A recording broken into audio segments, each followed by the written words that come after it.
नमस्कार। आज का हमारा चर्चा का टॉपिक है चीन की यू आकार की रेखा। हाल ही में चीन ने दक्षिण चीन सागर के लगभग 90% हिस्से को कवर करने वाली अपनी प्रसिद्ध यू आकार की रेखा का नक्शा जारी किया है, जो दुनिया के सबसे विवादित जलमार्गों में से एक है। इस जलमार्ग से हर साल लगभग $3 ट्रिलियन का व्यापार किया जाता है। इस चर्चा पे हम आज टॉपिक पे आज हम चर्चा करेंगे और देखेंगे क्या-क्या इसके पहलू हैं, क्यों चीन इतना दावा करता है, इससे संबंधित दक्षिण एशियाई देश जिसमें भारत भी शामिल है, उसमें क्या-क्या पहलू हैं, उस पे चर्चा करें। आइए देखते हैं पहले चर्चा के पहलू क्या हैं, उसके बाद हम इस पे विस्तृत से चर्चा करते हैं। हम इस पे आज चर्चा करेंगे कि चीन की यू आकार की रेखा क्या है, उसके बारे में जानेंगे। फिर उसके बाद हम देखेंगे यू आकार की रेखा बनाम 9 डैश रेखा। यू आकार की रेखा जो है बनाम 9 डैश रेखा, यू आकार की रेखा की वास्तविकता क्या है, 9 डैश कहाँ से संबंधित है, इसमें हम ये भी देखेंगे 10 डैश और 11 डैश, 9 डैश, 10 डैश, 11 डैश, इसका ऐतिहासिक पृष्ठभूमि क्या रहा है, इसके बारे में भी हम चर्चा करेंगे। इसमें भौगोलिक दायरा इसका देखेंगे, डैश की संख्या देखेंगे और ये जो मुद्दा अभी हाल ही में निकला हुआ है, जो यू आकार की रेखा का नक्शा चीन ने जारी किया है, उसमें ताइवान को शामिल किया है। इससे ज़्यादा मुद्दा निकल के आता है 10 डैश के माध्यम से और इसका तो जो इतिहास रहा है, 1947 में जब नक्शा जारी हुआ था, ताइयो चीनी सरकार, राष्ट्रवादी सरकार के द्वारा, तो उसमें 11 डैश दिखाया गया था। फिर उसके बाद हम इसकी पृष्ठभूमि की बात करेंगे। पृष्ठभूमि उसकी संक्षिप्त इतिहास के बारे में जानेंगे, इतिहास चाइना की कि उसने जो डैश लाइन रेखा है उसका क्या पृष्ठभूमि रही है। फिर उसके बाद हम चर्चा करेंगे चीन की यू आकार की रेखा के विरुद्ध उत्तर क्या है, विभिन्न देशों जो उससे संबंधित है जिसमें चीन दावा करता है, उसमें से कुछ देशों ने जिसमें से फिलीपींस शामिल है, मलेशिया है, ताइवान और भारत, इनके इस यू आकार की रेखा के जो विरुद्ध इन्होंने बयान दिया है, उस पर चर्चा करेंगे और समझेंगे कि क्या इन लोगों के लिए कितना इम्पोर्टेंट है। फिर अंत में एक संभावित प्रश्न पे डिस्कस करेंगे कि इससे क्या प्रश्न बन सकते हैं। ये हमारा टॉपिक यूपीपीएससी और यूपीपीएसपीसीएस के जीएस पार्ट पेपर सेकंड से संबंधित है और आईआर से रिलेटेड है, उस पर हम चर्चा करते हैं। आइए देखते हैं चीन की यू आकार की रेखा। चीन की यू आकार की रेखा जो है इसके हैनान द्वीप के निकलता है और लगभग 1500 किलोमीटर, लगभग 932 मील के एरिया को कवर करता है, जिसमें से वियतनाम, फिलीपींस, मलेशिया, ब्रुनेई और इंडोनेशिया के विशेष आर्थिक क्षेत्रों ईईजेड में काटती है। इन हम इसको थोड़ा सा मैप से भी देख सकते हैं कि ये क्या एरिया को दर्शाता है। ये हमारा मैप, ये हैनान द्वीप है चाइना का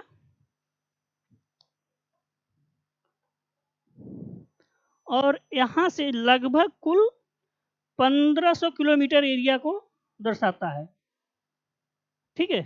और जिसमें कि वियतनाम, आपका ये मलेशिया का एरिया हो गया, ब्रुनेई, फिलीपींस, ये प्रमुख जो क्षेत्र हैं इंडोनेशिया के, इसके व्यापारिक क्षेत्र को कवर करता है और इन्हीं पे चाइना दावा करता है। चाइना का दावा करने का जो स्रोत है, कारण है, रीजन है कि ये साउथ चाइना सी में यहाँ पे पेट्रोलियम के दहन के लिए, उपयोग के लिए, उसको स्रोत के लिए इस पे ज्यादा दावा करता है। ये हमारा 9 डैश है, ये इसके माध्यम से चाइना हमेशा दावा करता है। ये कोई नई बात नहीं है, पहली बार नहीं है कि चीन ने ऐसा पहली बार दावा किया है। इससे पहले चाइना ने 9 डैश लाइन का उपयोग करके कई बार ऐसे दावा किए हैं और हास्यास्पद चीजें बनी रहती हैं और छोटे छोटे देशों के लिए, जो वहाँ के द्वीप समूह है, उनके लिए परेशानियां खड़ी होती रही हैं। इसमें दक्षिण चीन सागर का जो लगभग 90% एरिया कवर करता है, जिसमें चीन दावा करता है।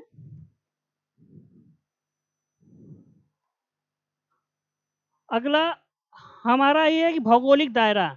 ये चर्चा का पॉइंट क्या है, भौगोलिक दायरा क्या है। इस पे हम एक चीज ये देखते हैं, यू आकार की रेखा बना 9 डैश। देखिए यू आकार की रेखा जो है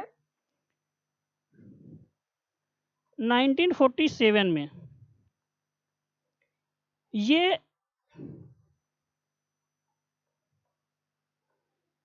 11 डैश था। चीनी राष्ट्रवादी सरकार के द्वारा जब ये मैप बनाया गया था तो वहां पे 11 डैश शामिल किया गया था। फिर उसके बाद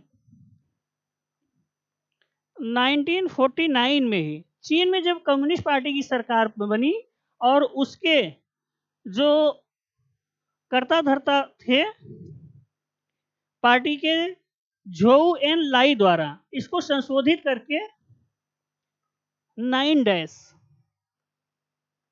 कर दिया गया। तो ये है। और अभी का जो चर्चा है कि ये जो भौगोलिक दायरा बढ़ा हुआ है तब से लेकर के ये चीजें 9 डैश में चलती थी। अब ये मामला आ गया है कि इसमें ताइवान को शामिल किया गया। भौगोलिक दायरा में हम देखते हैं ताइवान को शामिल कर लिया गया है 10 डैश के माध्यम से।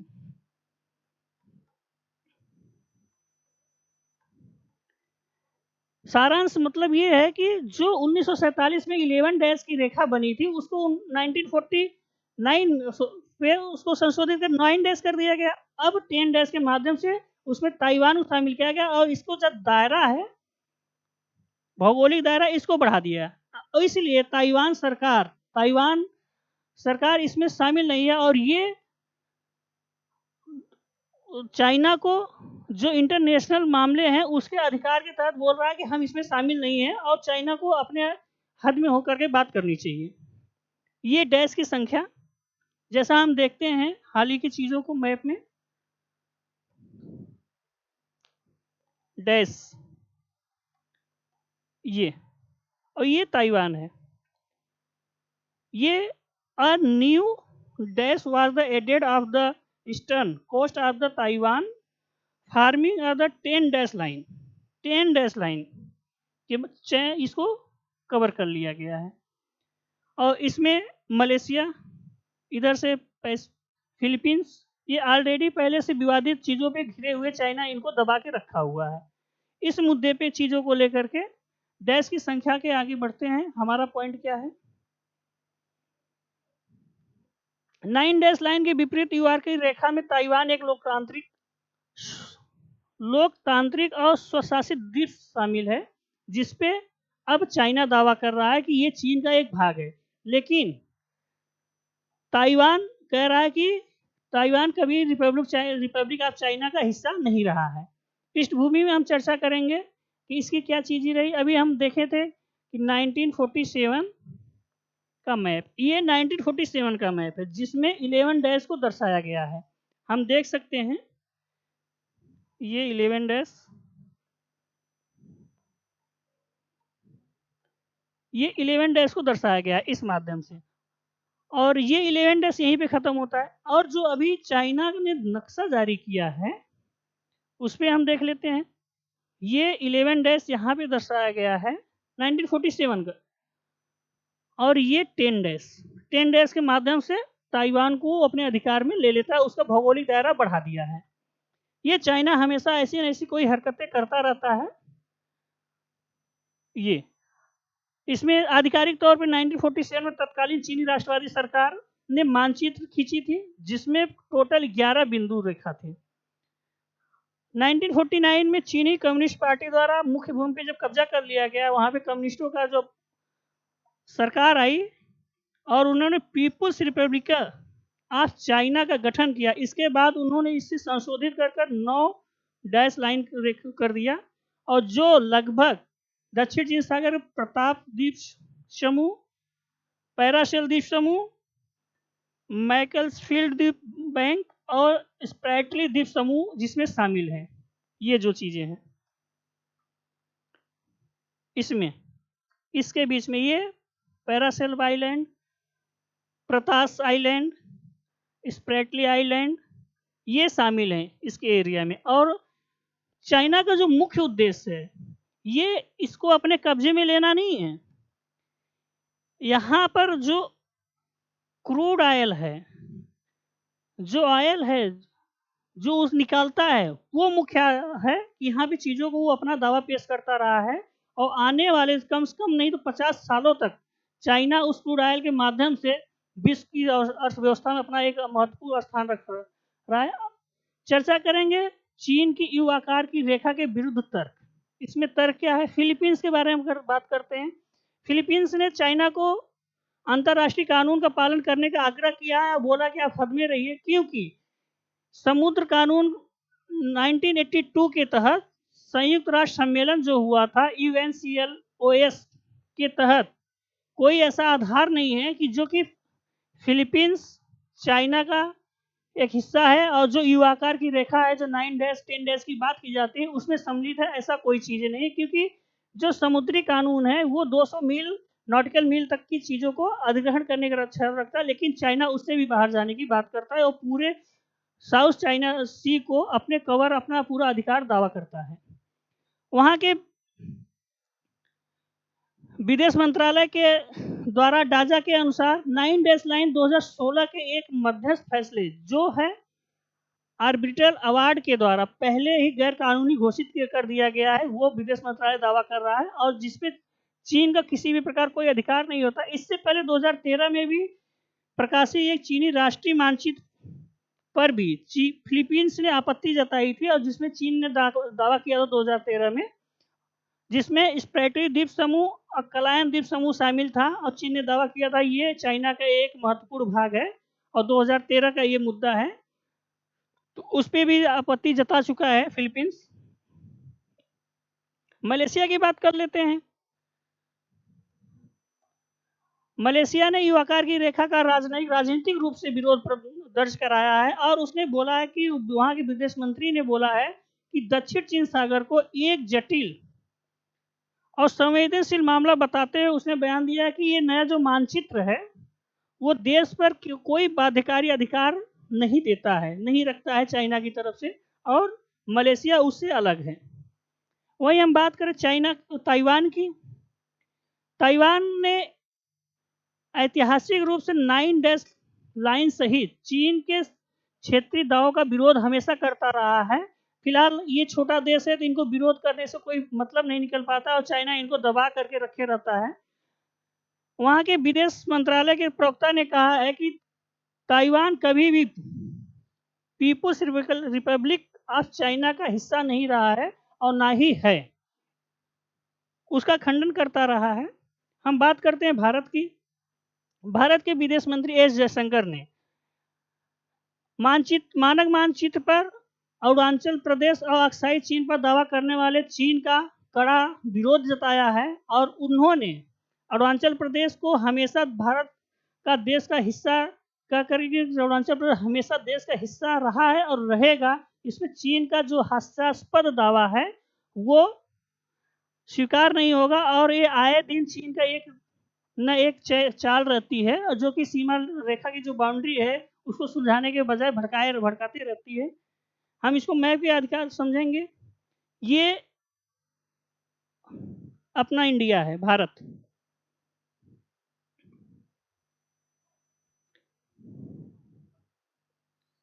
ये चाइना। मामला यहाँ है कि ये जो अरुणाचल प्रदेश का हिस्सा है यहाँ पे डिस्प्यूटेड होता है, ये डिस्प्यूटेड एरिया है। चीन आए दिन इन एरिया में अपना दावा करता रहता है। भारत को ये चाहिए कि ये जो चीज़ें इसको सुलझाए, साथ ही साथ ये जो एरिया है हैनान द्वीप का और ये जो यू आकार की रेखा ये सब लेकर के बनाता है। भारत को चाहिए कि जैसे चीन का one belt one initiative road है, उसे भारत को चाहिए कि एक यहाँ से ऐसे रोड बनाए और इन देशों छोटे छोटे देशों से अपना समझौता स्थापित करें कि हम यहाँ से तेल रिफाइनरी को निकालेंगे, आपको देंगे, हम भी ले जाएंगे। समझौता करना चाहिए। इवन कि आप छोटे छोटे देशों को बड़े बड़े देशों को इनवाइट करना चाहिए, बुलाना चाहिए कि हमारे यहाँ आइए, आप तेल निकालिए, आधा मुझे दीजिए, 50% आधा अपने पास रखिए चीज़ों को। फिर चाइना को समझ में आएगा कि क्या चीज़ें हो रही हैं। आगे का हमारा है कि हम एक प्रश्न पे बात करते हैं। प्रश्न देख लेते हैं, प्रश्न क्या है। हाल ही में चर्चा में रहा चीन की यू आकार रेखा के बारे में विचार करें। तथ्य है दक्षिण चीन सागर में लगभग 90% भौगोलिक क्षेत्र को घेरती है यह रेखा। यह रेखा Vietnam, Philippines, Malaysia, Brunei, Indonesia के विशेष आर्थिक क्षेत्र ईईजेड में कटती है जाकर के। अभी हम लोग देखे हैं इस क्षेत्र में हर साल लगभग $3 ट्रिलियन से अधिक का व्यापार होता है। इसमें पूछ रहा है कि उपर्युक्त कथनों में से कितने कथन सही है। जो आपका ऑप्शन है यूपीएससी पैटर्न पे है, इसमें दिया केवल एक कथन सही है, केवल 2 सही है, सभी 3 सही है, कोई नहीं सही है। इसका आंसर है कि 90% एरिया को कवर करता है, ये सही है। वियतनाम, फिलीपींस, मलेशिया, ब्रुनेई और इंडोनेशिया के विशेष आर्थिक क्षेत्र ईजेड में कटता है, ये भी सही है। इस क्षेत्र से हर साल लगभग $3 ट्रिलियन का से अधिक का व्यापार होता है, ये भी सही है। इसका आंसर होगा सी। तीनों सही है। आंसर देख लेते हैं। आंसर सी, सभी 3 सही हैं। आज तक के लिए इतना ही। बाकी अगले टॉपिक पे हम लोग फिर से मिलते हैं। तब तक के लिए जय हिंद।